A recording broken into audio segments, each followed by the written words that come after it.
টানা ৩ ঘণ্টার বৈঠকের পর বড় সিদ্ধান্ত পে স্কেল অনুমোদন ১০ মার্চ প্রজ্ঞাপন স্বস্তির হাসি লাখো সরকারি কর্মচারীর মুখে বিস্তারিত পুরো ভিডিওতে আসসালামু আলাইকুম আপনি যদি একজন সরকারি চাকরিজীবী হয়ে থাকেন তাহলে পে স্কেলের শেষ মুহূর্তের আপডেট পেতে চ্যানেলটি সাবস্ক্রাইব করুন এবং লাইক দিন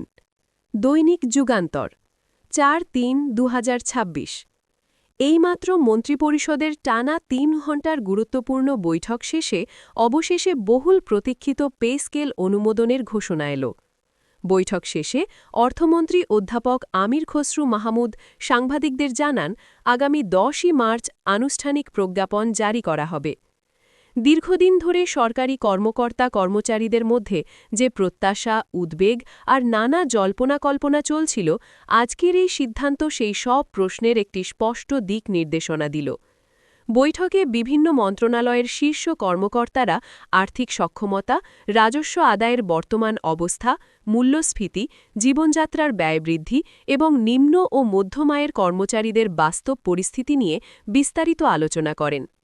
জানা গেছে নতুন পে স্কেল কাঠামোতে বেতন বৃদ্ধির পাশাপাশি কয়েকটি ভাতা পুনর্বিন্যাসের বিষয়েও নীতিগত সিদ্ধান্ত হয়েছে যাতে কেবল বেসিক বেতনই নয় মোট প্রাপ্ত সুবিধাও কিছুটা বৃদ্ধি পায় বিশেষ করে নিম্ন গ্রেডের কর্মচারীদের জন্য তুলনামূলকভাবে বেশি হারে সমন্বয়ের প্রস্তাব চূড়ান্ত করা হয়েছে বলে সংশ্লিষ্ট সূত্রে ইঙ্গিত মিলেছে এই অনুমোদনের পেছনে ছিল দীর্ঘ প্রস্তুতি ও পর্যালোচনা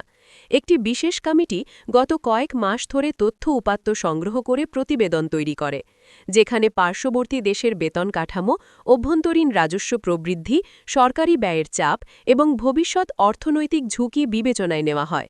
অর্থমন্ত্রী তার বক্তব্যে বলেন সরকার চেয়েছে একদিকে কর্মচারীদের ন্যায্য দাবি পূরণ করতে অন্যদিকে রাষ্ট্রের আর্থিক শৃঙ্খলাও বজায় রাখতে তাই এই পে স্কেল এমনভাবে নির্ধারণ করা হয়েছে যাতে তা তাৎক্ষণিক স্বস্তি দেওয়ার পাশাপাশি দীর্ঘমেয়াদে টেকসই থাকে তিনি আরও উল্লেখ করেন প্রজ্ঞাপন জারির পর ধাপে ধাপে বাস্তবায়ন প্রক্রিয়া শুরু হবে এবং নির্দিষ্ট সময়সীমার মধ্যেই সংশ্লিষ্ট সকল দপ্তর নির্দেশনা পাবে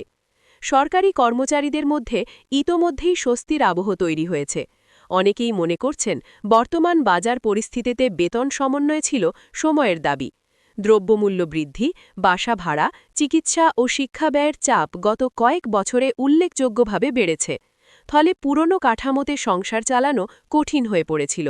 নতুন পে স্কেল বাস্তবায়িত হলে সেই চাপ কিছুটা লাঘব হবে বলে আশা করা হচ্ছে তবে অর্থনৈতিক বিশ্লেষকদের একটি অংশ সতর্ক করে বলেছেন বেতন বৃদ্ধি যেন বাজারে অতিরিক্ত মুদ্রাস্ফীতির চাপ সৃষ্টি না করে সেদিকে নজর রাখতে হবে এজন্য সরকারকে রাজস্ব আদায় বৃদ্ধি অপচয় রোধ এবং উন্নয়ন ব্যয় অগ্রাধিকার নির্ধারণে আরও কঠোর হতে হবে এই সিদ্ধান্তের রাজনৈতিক ও প্রশাসনিক প্রভাবও কম গুরুত্বপূর্ণ নয় সরকারি কর্মচারীরা প্রশাসনের মূল চালিকা শক্তি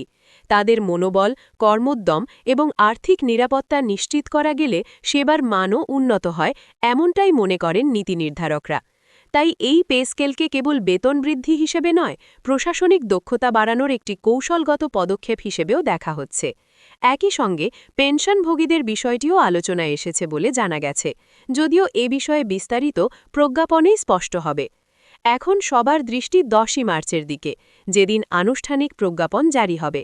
তখনই জানা যাবে কোন গ্রেডে কত শতাংশ বৃদ্ধি কবে থেকে কার্যকর বকেয়া সুবিধা থাকবে কিনা এবং অন্যান্য আর্থিক সুবিধার কাঠামো কিভাবে নির্ধারিত হয়েছে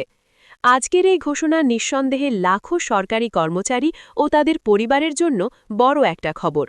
আগামী কয়েকদিন জুড়ে এ নিয়ে আলোচনা বিশ্লেষণ এবং প্রত্যাশার পারদ আরও বাড়বে সব মিলিয়ে বলা যায় টানা ৩ ঘণ্টার বৈঠকের এই সিদ্ধান্ত দেশের প্রশাসনিক ও আর্থিক পরিমণ্ডলে একটি নতুন অধ্যায়ের সূচনা করল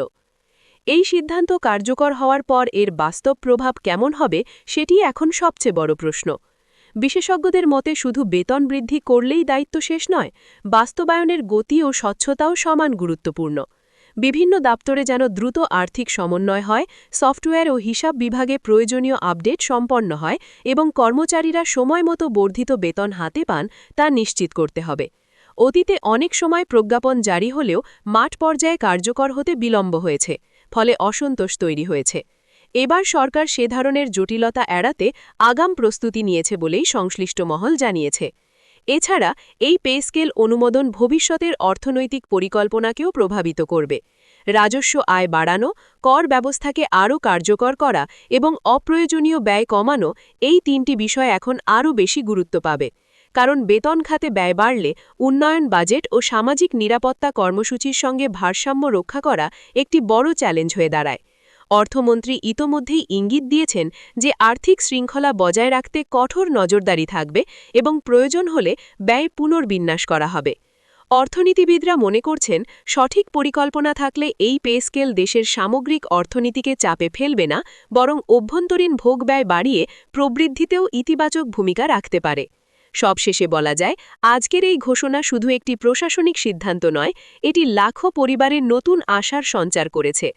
অনেক কর্মচারী দীর্ঘদিন ধরে বেতন সমন্বয়ের অপেক্ষায় ছিলেন। তাদের কাছে এটি স্বস্তির বার্তা। এখন দেখার বিষয়, ঘোষণার প্রতিশ্রুতি কত দ্রুত এবং কতটা সুচারুভাবে বাস্তবে রূপ পায়।